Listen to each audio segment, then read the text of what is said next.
Haleluya. Puji Tuhan. Saudara-saudara, tensi masyarakat kita sekarang ini sedang naik ya. Terkait dengan apa yang sedang terjadi sekarang ini, yaitu peperangan yang ada ya di antara Israel dengan Hamas, dan ini sesuatu yang di luar dugaan sama sekali ya, yang sekarang ini sedang terjadi. Saudara-saudara, bahkan pemimpin Israel yang mengatakan bahwa we will end this war stronger than ever. Ya, this just the beginning. Saudara-saudara, itu perkataan-perkataan yang keras yang sebenarnya ya kita juga ngeri mendengarkannya ya. Sebab kenapa peristiwa itu bisa terjadi, saudara-saudara? Nah, ini tanah perjanjian. Kenapa sih, saudara-saudara? Tanah yang dijanjikan dan diberikan oleh Allah sendiri ya. 4.000 tahun yang lalu dijanjikan oleh Allah kepada Abraham, dituliskan dalam berbagai kitab suci ya.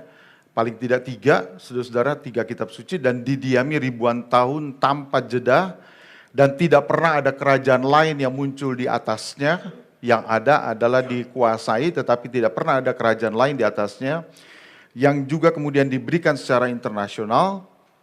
Tetapi kemudian yang saudara dengar adalah kalimat-kalimat yang mengatakan bahwa negara itu adalah negara yang kemudian mau dihapuskan, tidak diakui, saudara-saudara, dan kemudian terus-menerus digugat. Ya, nah ini saudara-saudara menjadi persoalan bagi kita semua. Ya, kenapa? Karena walaupun kita ada di sini sekarang tenang-tenang saja, ya.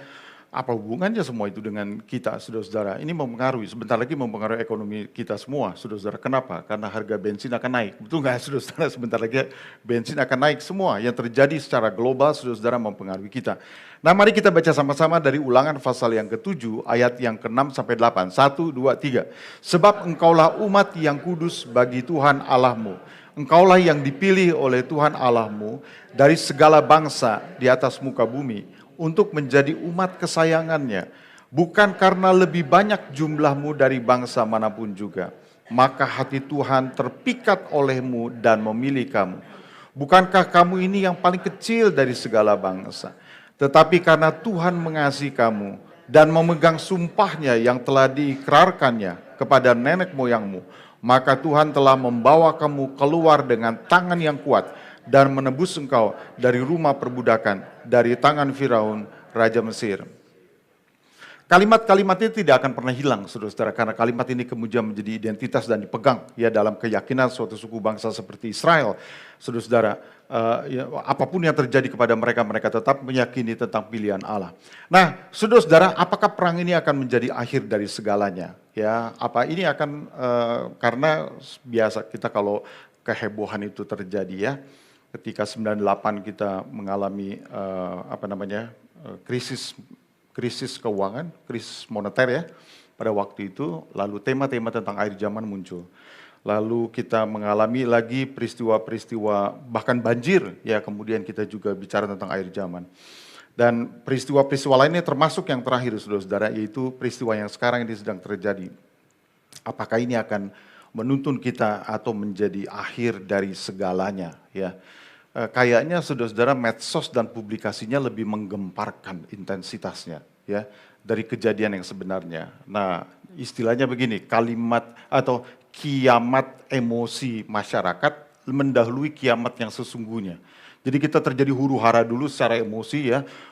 Kenapa nih semua ini terjadi, saudara-saudara, terpukul dan semua ya tensi masyarakat, saudara-saudara lihat ya di berbagai media, televisi, lalu kemudian semua dilihat di YouTube ya, saling menyerang satu dengan yang lainnya. Saudara-saudara, pada dasarnya begini, semua negara sadar sejak sejak perang dingin, saudara-saudara, berakhir ya dalam pengertian bahwa ada negara yang bubar itu, saudara-saudara, semua negara sedang menahan diri untuk tidak menjadi pihak pertama yang menekan tombol peperangan total yang melibatkan seluruh kekuatan negara-negara.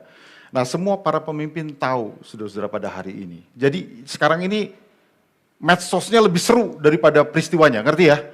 Medsosnya lebih seru daripada peristiwanya karena pada dasarnya semua pemimpin negara itu tahu, menang jadi arang, kalah jadi Nah, saudara-saudara, ini dia. Semua negara tahu kalau mereka mencet tombol itu, saudara-saudara, maka berakhirlah segala sesuatunya, dan mereka tahu juga nggak ada satupun yang menang. Menang jadi arang, kalah jadi debu. Nah, publikasi medsos, saudara-saudara, sekarang ini itu telah mengubah berita kriminal kejahatan, kriminal kejahatan yang terjadi di sebuah tempat, itu menjadi berita perjuangan sebuah bangsa atau agama yang belum tentu ada kaitannya dengan kejadiannya sendiri ya yang memicu peperangan di antara Israel dengan Hamas, saudara. Sekali lagi antara Israel dengan Hamas, bukan Israel dengan penduduk Palestina, bukan ya, Israel dengan Hamas. Nah, saudara-saudara, jadi memang kita harus punya pikiran yang jernih dan mengikuti semua berita ini. Kenapa, saudara-saudara? Saya ingin agar kita semua sebagai anak-anak Tuhan, paling tidak saudara mendengarkan penjelasan ini, pikiran saudara dan saya harus jernih, ya. Pikirannya harus jernih. Betul, saudara-saudara ya. Kalau menerima sesuatu itu mesti jernih, betul, dan saudara ngerti betul case-nya itu apa. Nah, yang saat ini sedang terjadi, begini saudara-saudara. Yang pertama adalah begini, peristiwa kejahatan yang terjadi pada Sabtu yang lalu, minggu lalu pada hari Sabtu, di mana sejumlah orang masuk ke sebuah negara ya, menerobos sebuah negara, lalu kemudian melakukan tindakan kejahatan pidana yang menewaskan pada saat itu di lokasi itu 260 orang dari 10 negara ya. Saudara-saudara, membunuh 260 orang dewasa dan juga ada kemudian keluarga yang di peristiwa itu dewasa, tetapi di tempat lainnya menjadi jumlah 1.300 orang itu dewasa dan anak-anak. Ya, nah saudara-saudara, peristiwa itu peristiwa terorisme dan pidana. Jadi peristiwanya adalah peristiwa pidana. Menerobos sebuah negara yang diakui oleh 163 dari 193 negara. Ya, jadi saudara-saudara perhatikan bahwa peristiwanya sendiri ya terlepas daripada motif dan latar belakang, ada kejadian pidananya. Ya, pidananya adalah pembunuhan terhadap ratusan orang. Belum pernah kejadian menurut orang-orang para pemimpin Israel bahwa belum pernah kejadian setelah Holocaust, peristiwa di mana dalam satu hari mereka kehilangan 1.300 orang. Belum pernah. Baru kali ini lagi kejadiannya. Sehingga saudara-saudara mereka mengatakan we are at war. Kita ini sekarang sudah perang. Saudara-saudara, dan itu begitu kita dengar kalimat itu, saudara tahu bahwa itu menandakan bahwa mereka bukan lagi mengadakan operasi tetapi mereka perang betul-betul. Dan itu memberikan pengaruh yang besar sekali kepada dunia. Statusnya dianggap sebagai serangan ke sebuah negara yang sah dan ini sama dengan sebuah pernyataan perang. Saudara-saudara, makanya kalimatnya itu luar biasa, ya. Saya juga bacanya ngeri, saudara-saudara, karena membayangkan akibatnya saja. Nah, aturannya terhadap kejahatan pada hari Sabtu itulah yang adalah gini, yang bersalah harus dihukum. Ngerti ya? Yang bersalah harus dihukum. Jadi yang terjadi ini saudara-saudara gini, saudara punya rumah, si A lah ya punya rumah, lalu kemudian ada seorang berbuat jahat dengan membunuh seluruh keluarga yang ada di rumah itu. Lalu saudara-saudara terdengarlah berita bahwa pembunuhnya adalah mantan karyawan yang sudah 6 bulan tidak digaji. Nah ini bayangan ya. Jadi pembunuhan terjadi, motifnya adalah karena 6 bulan tidak digaji. Gajinya ditahan oleh yang dibunuh. Nah saudara-saudara, publikasi yang sekarang ini ada di medsos, bicara tentang motifnya. Motifnya, ngerti ya? Tetapi polisi itu peristiwa pidananya. Ngerti ya? Saudara-saudara, dan yang terjadi sekarang di Israel dengan Hamas adalah peristiwa pidananya, bukan motifnya. Tapi yang dibicarakan banyak apa? Motifnya. Ngerti ya? Motifnya itu yang seru, luar biasa, saudara-saudara. Jadi ini bukan peristiwa yang sebenarnya dibicarakan oleh 95% dari berita media. Jadi saudara-saudara akan tahu bahwa yang seru di media itu sebenarnya bukan peristiwa pidananya. Bahkan orang tidak membicarakan lagi. Orang bicara the land-nya, tanahnya, motifnya. Nah saudara-saudara, inilah yang maksud saya saudara-saudara mesti ngerti di mana letak percakapannya. Jangan sampai saudara-saudara kemudian ikut-ikutan larut, padahal sebenarnya bukan itu case-nya. Peperangan itu terjadi oleh karena peristiwa pidananya. Nah saudara-saudara, pertanyaan yang sangat sulit sekali dijawab oleh orang hari ini adalah begini. Apa Anda setuju orang membunuh orang yang tidak bersalah, membunuh keluarga orang lain tanpa sebab dan anak-anak yang tidak dikenalnya? Anda setuju atau tidak? Nah, kalimatnya hanya itu saja, saudara-saudara. Setuju atau? Kalau nggak setuju ya sudah, clear, sudah. Ngerti ya? Tapi saudara-saudara, masalahnya adalah orang menghindari menjawab ini oleh karena kalau dia menjawab, maka dia akan membenarkan salah satu dan menyalahkan sisi lain. Dan gara-gara itu kemudian dianggap sebagai musuh saudara-saudara, apakah musuh dalam selimut dan seterusnya. Tapi saudara-saudara mesti ngerti, sama dengan polisi tidak peduli motifnya apa. Yang penting peristiwa pidananya sudah terjadi. Nah, Anda setuju orang membunuh orang yang tidak bersalah, membunuh keluarga, tidak ada satu orang pun yang setuju. Siapapun pelakunya, saudara-saudara. Betul ya? Siapapun pelakunya, saudara-saudara, mau Israel, mau Palestina, mau siapapun juga, tidak pernah kita setujui ada orang membunuh orang yang tidak bersalah, tidak ada kaitan dengan satu urusan, saudara-saudara, membunuh orang dewasa, membunuh keluarga, membunuh anak-anak yang dijumpai, mobil yang lewat ditembakin, saudara-saudara. Gak ada satu orang pun yang akan setuju. Hanya untuk menyatakan tidak setuju, kadang-kadang orang berpikir, nanti gue belain dia, nanti gue dibilang belain. Saudara-saudara menjadi kacau. Akhirnya orang mengalihkan dari peristiwa pidananya kepada motif. Supaya lebih seru, supaya tanpa sadar, akhirnya saudara-saudara melegalkan apa yang terjadi. Saudara-saudara, pada dasarnya kita tidak ingin semua peristiwa itu sama sekali di luar dugaan. Begini saudara-saudara, sebagai orang Kristen, ada 3 hal yang mesti kita pegang. Yang pertama, saudara-saudara, kita tidak usah ikut-ikutan mengutuki bangsa Israel karena Tuhan telah memberkatinya. Betul? Gak usah dikutukin. Kenapa? Karena Tuhan telah memberkatinya. Saudara mengutuki apa yang telah diberkati oleh Tuhan. Ya, gak usah dikutukin saudara-saudara. Ada beda antara bangsa Israel dan negara Israel. Beda, saudara-saudara. Kenapa? Sebab negara Israel bukan hanya berisi bangsa Israel, betul nggak? Ya, negara Israel di sana banyak agama, dan juga saudara-saudara terdiri dari berbagai suku bangsa. Ada bedanya, tetapi saudara dan saya jangan ikut-ikutan untuk mengutuki orang Israel, saudara-saudara. Karena itu adalah bangsa yang sudah diberkati oleh Tuhan. Mana mungkin kita mengatakan sama seperti Petrus, saudara-saudara. Jangan berkata najis untuk apa yang telah dikatakan halal oleh Tuhan. Kita juga nggak bisa ngomong untuk mengutuki apa yang telah diberkati oleh Tuhan. Beda dengan negaranya, saudara-saudara ya. Kalau negaranya itu urusan lain. Nah, saudara yang kedua, segala sesuatu dimotivasi oleh kepentingan tertentu. Jadi tidak usah ikut-ikutan.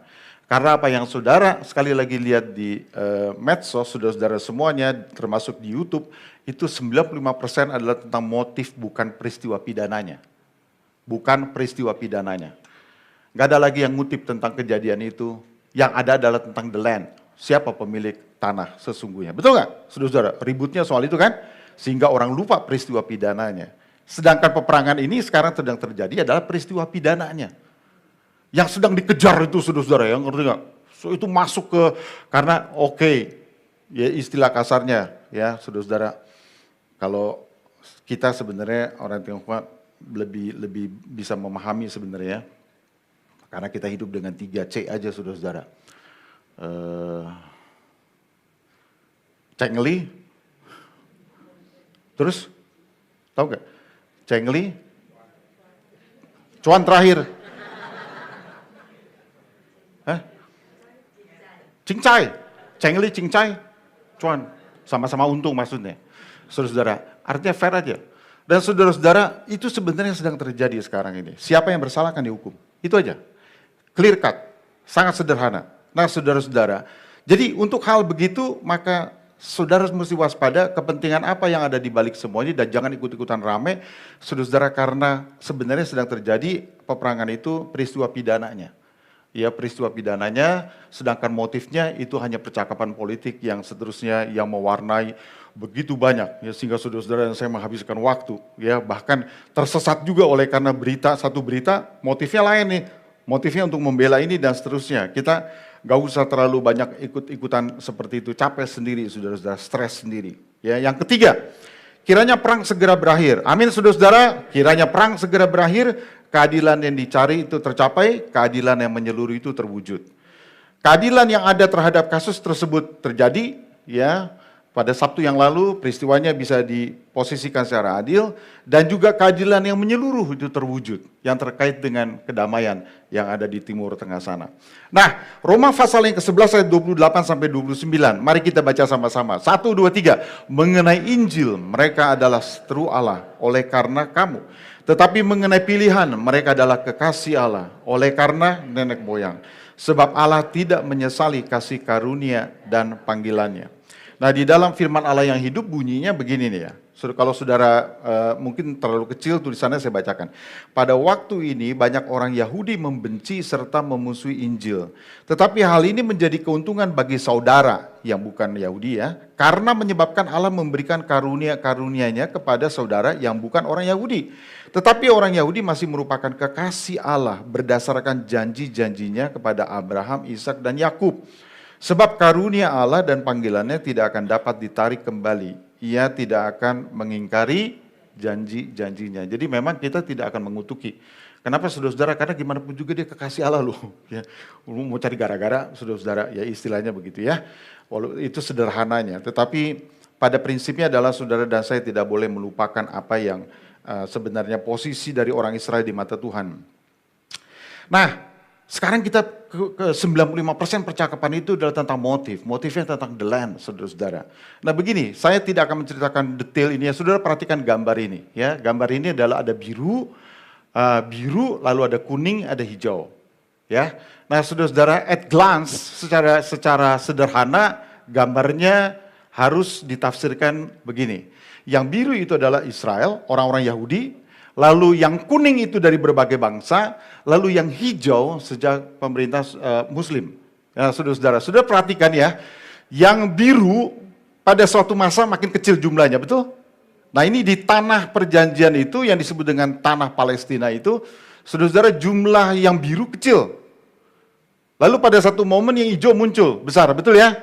Lalu seiring dengan waktu jumlah yang biru bertambah. Lalu yang terakhir saudara-saudara oleh karena tindakan internasional yang biru naik ke atas, yang hijau berkurang. Betul ya?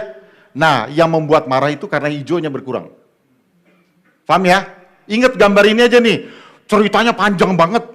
Ya, panjang banget itu. Dari perjanjian ini, waduh saudara-saudara itu luar biasa. Nah saudara-saudara mengapa saya katakan bahwa tanpa jeda. Tanpa jeda artinya sepanjang masa yang biru ada di situ.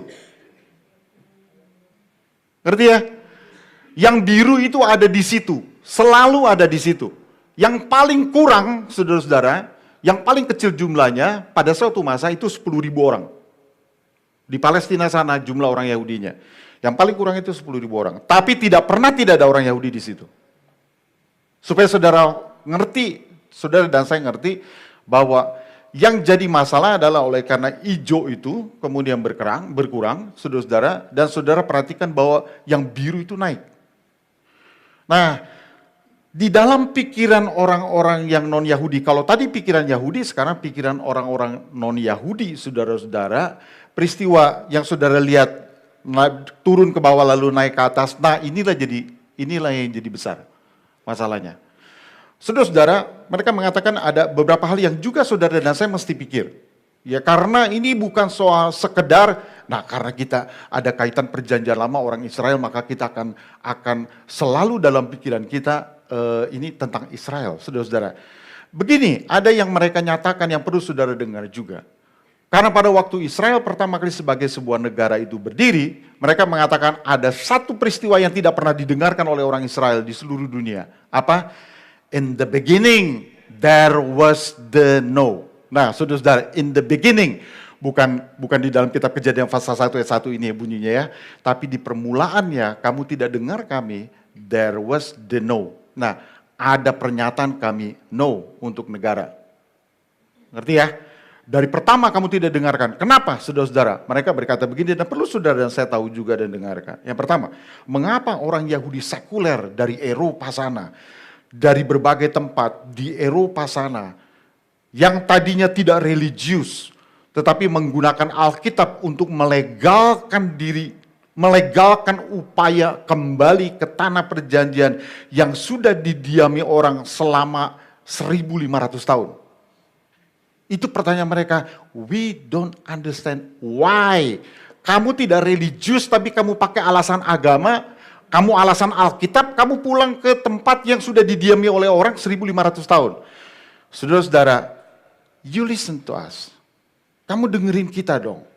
Ya, saudara-saudara. Nah, yang berikutnya saudara-saudara, begini yang ada di dalam pikiran mereka. Mengapa Palestina Arab harus menanggung derita orang Yahudi, Holocaust dan semua peristiwa pembunuhan di Spain, saudara-saudara, serta menjadikan hak Palestina Arab itu nomor 2. We don't understand, kok bisa begitu? Kok kamu bisa lebih mengutamakan orang-orang Yahudi yang tidak religius, nyata tidak religius. Pulang dari Eropa lalu kemudian berada di sebuah tempat, saudara-saudara, dan hak mereka tiba-tiba dikembalikan sehingga hak orang Arab Palestina menjadi nomor 2. Ini yang mereka rasa bahwa belum terlalu didengarkan. Dan yang ketiga, saudara-saudara, mereka bilang begini nih, hukum kepemilikan di dunia sudah berlaku lama. Dimanapun juga kalau tanah itu kemudian tidak didiami oleh orang, didiami sama kita dong yang ada di situ. Coba bayangin katanya, kalau semua negara tiba-tiba menerapkan yang sama, tiba-tiba kita pindah lagi antar negara. Karena apa? Kita merasa dulu kita yang punya ini. Saudara-saudara, siapa pemilik tanah itu? Kan Tuhan pemilik tanah. Tetapi setelah Tuhan siapa? Penduduk kan? Penduduk mana? Penduduk asli kita cari lagi saudara-saudara. Nah, mereka mengatakan bahwa impossible, tidak mungkin menerapkan hukum itu. Ya, jadi ini pertanyaan-pertanyaan yang menurut mereka belum didengarkan dengan baik. Nah, inilah yang kita sebut sebagai pembicaraan tentang motif. Bagaimana ini dipecahkan? Bukan urusan kita, karena itu bagian daripada perjuangan masing-masing untuk dibahas di tingkat gimana pun juga, saudara-saudara. Ya, penelitian dibuat dan seterusnya. Tetapi yang terjadi sekarang ini pidana. Peperangan itu pidana. Lah, percakapan tentang the land sudah dari dulu sebelum pidananya muncul sudah banyak dibicarakan, ngerti ya? Jadi sekarang resurgence, muncul kembali karena apa? Dipicu oleh pidana. Yang mau diselesaikan oleh sekarang peperangan ini pidananya. Yang ributnya tentang motifnya. 95% tentang motifnya. Saudara-saudara, jika semua bangsa menggunakan prinsip yang sama, ya kembali menduduki tanahnya atas keyakinan agama atau sejarah, apa yang terjadi dengan dunia, kata mereka. Tapi saudara dasar perlu dengerin. Supaya apa? Supaya saudara tahu cara berpikir orang Yahudi. Sudah ada kok. Dijanjikan oleh Allah kok. Tapi di pihak lain saudara lihat pikiran orang beda kan? Kalau bicara mengenai motifnya dan tanahnya. Nah saudara-saudara sekali lagi, sekarang kita lihat ya saudara-saudara. Berikutnya. Nah, mengapa kejahatan terhadap sipil dan kemanusiaan yang terjadi pada 1.200 orang dewasa dan anak-anak pada Sabtu minggu lalu, yang dilakukan Hamas dengan terencana, mengharuskan Israel mesti mengerti konteks yang lebih luas. Nah, kalau polisi ngejar malingnya saudara-saudara dengan pengertian, maling itu juga kan susah hidupnya.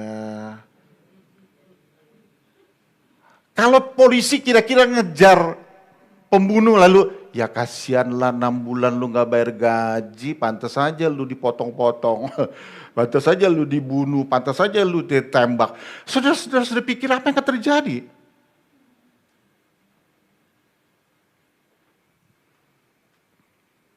Kita gak bisa nuntut orang negara seperti Israel untuk melakukan sesuatu dengan pengertian konteks yang lebih luas. Karena saudara-saudara ini bukan soal motifnya, ini soal kejadian pidananya 1.200 orang, 1.300 orang itu mati pada dalam satu hari. Belum pernah kejadian. Sehingga orang mengatakan saudara-saudara, retaliasinya itu luar biasa. Apa yang terjadi itu luar biasa. Memang sudah bisa diduga apa yang bakal terjadi.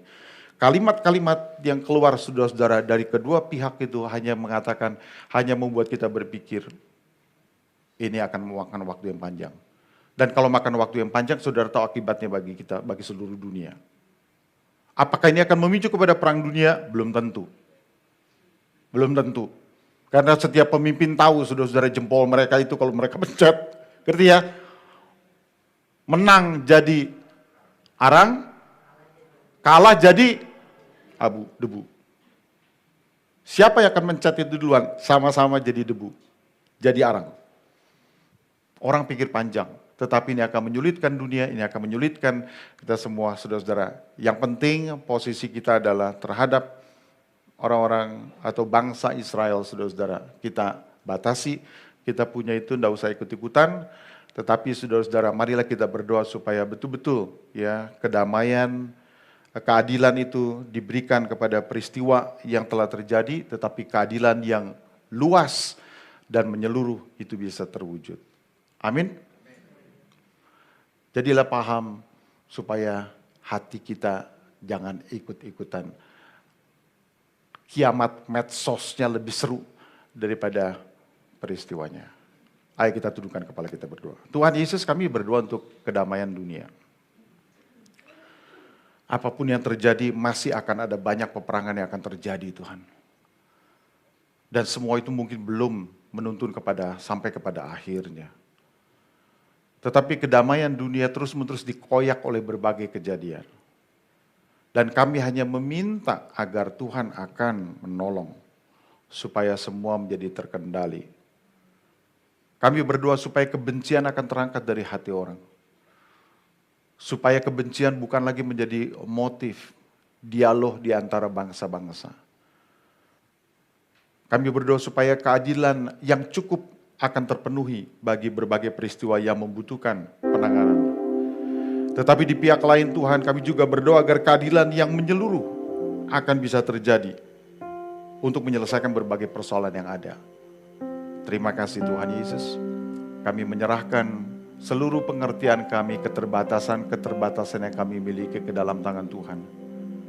Berikan kepada kami hati yang berhikmat dan penuh pengertian, supaya kami mengerti apa yang harus dilakukan, dipandang dan diucapkan. Terpuji namamu Tuhan Yesus, terpuji nama Yesus. Di dalam nama Tuhan Yesus Kristus, kami sudah berdoa, haleluya, amin.